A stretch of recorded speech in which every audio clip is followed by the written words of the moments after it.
Psalm 16:11. और भजन 16:11 में, Pardon. 16:11 bhajan Samhita. You know, what does it say? In Psalm 16:11, what does it say? 16:11. It says, in your presence there is fullness of joy, and in your right hand there is pleasure forevermore. और 16:11 भजन संहिता इस तरीके से फरमाता है, तू मुझे जीवन का रास्ता दिखाएगा, तेरे निकट आनंद की भरपूरी है। क्या है? परमेश्वर के उपस्थिति में आनंद की भरपूरी है। And in your right hand there is pleasure forevermore. तेरे दाहिने हाथ में सुख सर्वदा बना रहता है। Gives me joy to be in the presence of God. और अब परमेश्वर की उपस्थिति में एक आनंद को हम महसूस करते हैं। You know, today morning I got up at 2 o'clock. और आज की सुबह आप 2 बजे जाग गए। I was sick for last 2 days. और 2 दिन से आप My अस्वस्थ थे। brother saw that I was not able to turn even in my और bed. हम लोगों ने देखा था कि बुखार के कारण वो चल नहीं पा रहे थे। You know, but in His presence there is joy. लेकिन कुछ भी हो, उसके उपस्थिति में आनंद है। Yes, I will always enjoy the presence of God. और हर समय आप परमेश्वर की उपस्थिति का आनंद उठाते हैं। Yes, if you taste Him, you'll enjoy His presence. यदि आप उस उपस्थिति का स्वाद चखेंगे तब आनंद उठा पाएंगे। Now, what does David say in Psalm 24? Oh. Yeah, Psalm 27:4. What does David say? और भजन संहिता 27:4 में Don't disturb the meeting, please. If you want to go, don't come back again. हाँ, भजन संहिता 27:4 में दाऊद राजा क्या कहते हैं? एक वर मैंने यहोवा से मांगा, उसी के यत्न में लगा रहूंगा कि मैं जीवन भर यहोवा के भवन में रहने पाऊं। Hallelujah. This one thing I ask of the Lord. और परमेश्वर से मैं एक बात मांगता हूँ, एक बात की इल्तिजा करता हूँ, That I will seek Him. कि मैं उसकी मनोहरता को ढूंढूंगा। That I may be in the house of the Lord all the days of my life. कि मैं जीवन भर यहोवा के भवन में रहने पाऊं। So we don't have to go somewhere to the temple. और आपको इसके लिए किसी अन्य मंदिरों यहाँ वहाँ जाने की जरूरत नहीं है। Where is your temple? ओ आपके मंदिर में ही है। कहाँ है? कहाँ है आपका मंदिर? इधर, ना? So you have to enjoy His presence every moment, every second. He is always with you. So, like David, you should say, one thing I ask of you, Lord, that I may seek your face, that I may be in your temple all the days of my life. So, अपने जिंदगी के हर एक लम्हों में, हर एक पलों में आप परमेश्वर की उपस्थिति का जायका लीजिए, आनंद लीजिए, अपने हृदय रूपी मंदिर में जो पवित्र आत्मा विराजमान है उसके साथ अलौकिक संगति करें। So don't worry if it takes another half an hour or 1 hour extra. You don't worry about it. यदि आप सर्विस में, आराधना मीटिंग में आधा घंटा थोड़ा ज्यादा हो जाता है तो आप उसको दूसरे नजरिए से मत देखिए। Because we are providing you with good food, so don't worry. Don't go home and have to cook. We are doing everything for you. और आत्मिक भोजन के साथ हम आपके लिए शरीर का भी इंतजाम करते हैं, भोजन व्यवस्था करते हैं, आप उसको खाइए, आनंद करिए, घर में जाके मत पकाइए। You know, these days Satan is very scared about us. और इन दिनों में शैतान हमारे से डरा हुआ है। You know, the walls of Jericho are shut. Satan is shutting himself because he's afraid of what we are doing here. और जो यरीहो के दीवार के जो किवाड़े हैं, दरवाजे हैं, वो बंद हो चुके हैं। उस शैतान ने अपने आप को बंद कर लिया है। Yes, Satan is scared about us. क्योंकि हमसे शैतान डरा हुआ है। No, he is very powerful. वो बड़ा सामर्थ्य है। No, we know that he is very powerful. हम इस बात को जानते हैं कि उसके शक्तिशाली है। But the greater one is inside us. लेकिन उससे भी महान और शक्तिशाली हमारे अंदर है। And not only that, सिर्फ उतना ही नहीं, the angels of God are camping around us. और हमारे चारों तरफ अग्निमय, ज्वालामय दूतों का जो है सुरक्षा घेरा है। Camping मतलब चारों तरफ God's soldiers are camping around us. और इसका मतलब है परमेश्वर के जो स्वर्गीय सैनिक हैं वो हमारे चारों तरफ घेरा बांध। That is why Satan is scared, not because of us. हमारे कारण से नहीं, इसीलिए से शैतान डरा हुआ। Because the one who is in us is greater than he, and the angels are guarding us always. और एक जो हमारे अंदर है वो शक्तिशाली है उससे, और उसी परमेश्वर ने हमारे चारों तरफ अपनी स्वर्गीय सुरक्षा को दे रखा है। You know, see, Satan wanted to put me down. और मालूम है शैतान जो है आपको मतलब कि बीमार या नीचे कर गिराना चाहता है। You know, he thought if he gives me pain in my body, that I will not come here for worship. और शैतान ने सोचा कि आपके शरीर में यदि वो दर्द दे देगा तो आप यहाँ पे नहीं आ सकेंगे। No, the Lord told me लेकिन प्रभु ने आपसे कहा that I have permitted the pain because no, we have been praying here. हमको कैसा, how we have to pray like a woman who's in childbirth. और हमने जैसे बोला था कि हमको कैसे प्रार्थना करनी चाहिए। No, कैसा नहीं, कैसा प्रार्थना किया। हमने जो प्रार्थना किया एक दर्द के साथ किया, एक पीड़ा के साथ प्रार्थना किया। I always told in the 15 days of fasting prayer, I've been telling how we have to pray for people like we are in childbirth. और 15 दिन जो उपवास की प्रार्थना करी गई, मैंने आपको बताया था कि जैसे एक माँ जो बच्चे को पैदा करती है, जो दर्द होता है, उस दर्द को एहसास करते हुए दूसरों के लिए दुआएं की गई, है ना?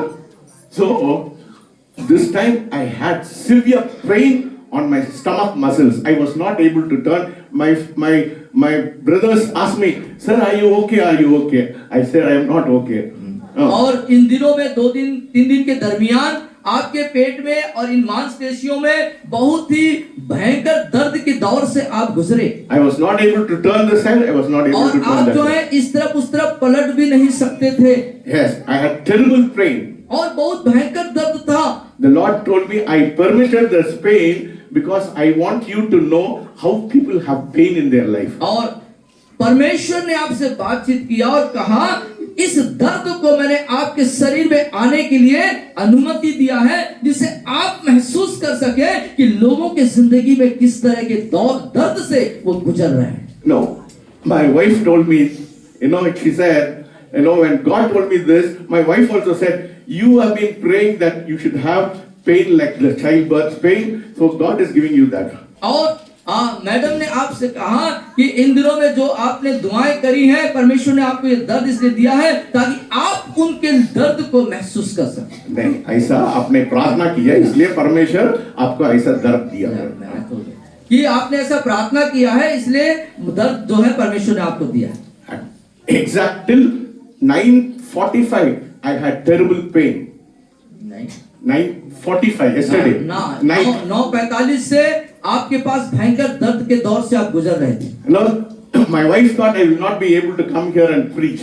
और जो आप मैडम ने कहा कि आप यहाँ पर आकर के प्रचार नहीं कर सकते। Because I was not able to turn to the left or to the right. और दायां या बायां आप शरीर को हिला नहीं सकते थे। Such terrible pain I had. और ऐसा दर्द आप अभी गुजर रहे थे। I was very weak. और बहुत ही कमजोर महसूस कर रहे थे। I was having pain, burning sensation all over my body. और मेरे पूरे शरीर में जलन और दर्द से मैं भरा हुआ था। Satan cannot touch me. लेकिन शैतान मुझे छू नहीं सकता था। But God permitted it, so it happened. God doesn't give. He only permits. और शैतान मुझे छू नहीं सकता था, परमेश्वर ने नहीं लाया इस चीज को, लेकिन उसने उस चीज की अनुमति दी। So exactly at 10 o'clock. तो ठीक 10 बजे The Lord told me, प्रभु ने आपसे कहा है, you have suffered enough. I'm taking the pain. और आप बहुत पीड़ा उठा चुके हैं, अब ये दर्द मैं हटा लेता हूँ। So 10 o'clock my pain disappears. तो 10 बजे ठीक 10 बजे आपके सारे दर्द आपके शरीर से Hallelujah. When God says something, you have to believe. और जब परमेश्वर कोई बात को कहते हैं तो You हम have उसको to ध्यान believe. दें। When God says something, you have to believe. God told me exactly 10 o'clock. He told me the pain will leave you. और उसने मुझसे बातचीत किया, परमेश्वर ने बताया कि ठीक 10 बजे मैं सारे दर्द को तुम्हारे शरीर से हटा लेता हूँ। I get so sad when people come and say me, मेरे को सिर दर्द है, मैं नहीं आया चर्च, है ना? मेरे को पैर दर्द है, मैं नहीं आया, पैर सूजन हो गया, मैं नहीं आया, ना? When you come into the presence of God, everything will be healed. Don't give lame excuses. और आप ऐसे बताते हैं यहाँ करके, पैर में सूजन है, पैर में दर्द है, सिर में दर्द है, और ये तमाम बातें बता करके जब अपनी बहाना को रखते हैं तो ये बात बड़ा दुख पहुंचाती है। लेकिन जब आप परमेश्वर की उन उपस्थिति में उन दर्द के साथ आएंगे तो प्रभु सब कुछ ठीक कर देंगे। Yes, people give lot of excuses. Even if you have pain. This morning my hand was shaking, but I said, I will not allow Satan to take charge of my life. Who is taking charge of my life? My God is taking charge of my life. और आप बहुत जो समस्याएं होती है उसका आप बहाना बताते हैं, बहुत सारे बहाना बता करके आप परमेश्वर की उपस्थिति भवन में नहीं आते। आज सुबह जबकि आप अपने हाथ को हिला भी नहीं सकते थे, लेकिन मैंने शैतान को मुझ पर राज करने की अनुमति नहीं दिया, क्योंकि मुझ पर राज कौन करता है? प्रभु यीशु मसीह। Hallelujah. Hallelujah. Hallelujah. Yes.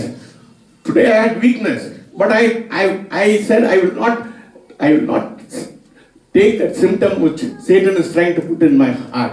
और आपके पास वो कमजोरियां थी, लेकिन मैंने उस लक्षण को अपने ऊपर होने नहीं दिया। See, when I have come, I have the strength of an wild ox. और मैं यहाँ पर खड़ा हूँ तो एक जंगली सांड के ताकत के समान खड़ा हूँ।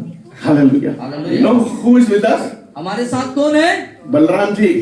बलराम जी कौन है हमारे साथ? I want to tell you, मैं आपसे कहना चाहता हूँ, the Father speaks, पिता जो बोलते हैं the Son creates, और पुत्र जो है सृष्टि करता है, the Holy Spirit is the power behind the creation. और पवित्र आत्मा सारी सृष्टि के पीछे एक सामर्थ बन के कार्य करता है। Holy Spirit is the power behind the creation. और समस्त सृष्टि के अंदर पवित्र आत्मा की सामर्थ्य का समायोजन है। Yes, Holy Spirit, God is the powerhouse of heaven. और पवित्र आत्मा स्वर्गीय सामर्थ का घर है। बोलिए सब लोग। ऊर्जा का घर है। The Holy Spirit, बोलिए पवित्र आत्मा is the power सामर्थ है behind the creation. सृष्टि के निर्माण के पीछे। The Holy Spirit, God, पवित्र आत्मा परमेश्वर is the powerhouse of heaven. स्वर्ग के सामर्थ का घर है। And He is residing inside you. और वही आपके अंदर निवास करता है। Hallelujah. Who is inside you? आपके अंदर कौन है? The powerhouse of heaven is residing inside you. स्वर्ग की सामर्थ का जो केंद्र है, घर है, वो आपके अंदर है। No? Amen. People die of shock with 220 volts. No? 220 volts of current. और 220 के वाट जो करंट है उसमें लोग मर जाते हैं। But you have a power लेकिन आपके पास वो सामर्थ, वो शक्ति है, more than million watts of power is inside you. और जो करोड़ों जो शक्ति है, सामर्थ है, वाट है, उससे भी बढ़कर के आपके अंदर वो सामर्थ है। Who is residing you? आपके अंदर कोई निवास है? Million watts power house is residing inside you. और करोड़ों की जो शक्ति रखने वाला, सामर्थ रखने वाला पावर शक्ति जो है वो आपके अंदर है।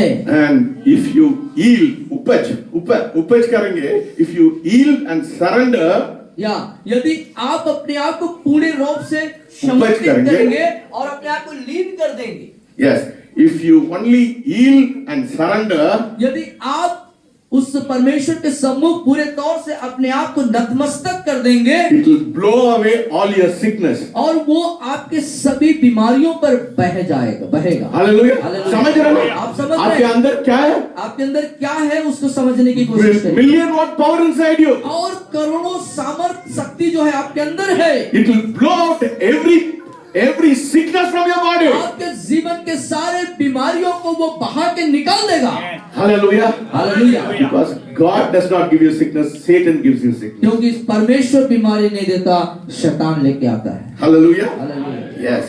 If you surrender and yield to the power of God, to the Holy Spirit, every sickness in your life will be blown away. और पवित्र आत्मा की अगुवाई में परमेश्वर के सम्मुख अपने आप को पूरे तौर से नतमस्तक और लीन और समर्पण कर देते हैं तो सारी बीमारियां आपके जिंदगी से गायब हो जाएगा। Hallelujah. Yes. Today आज I'm coming right now to the message. अब जो है हम संदेश के मुख्य भाग पर आ रहे हैं। Hallelujah. I'm going to talk about the importance of communion in our life. what is communion in our life. और जो सहभागिता या संगति नया से करो.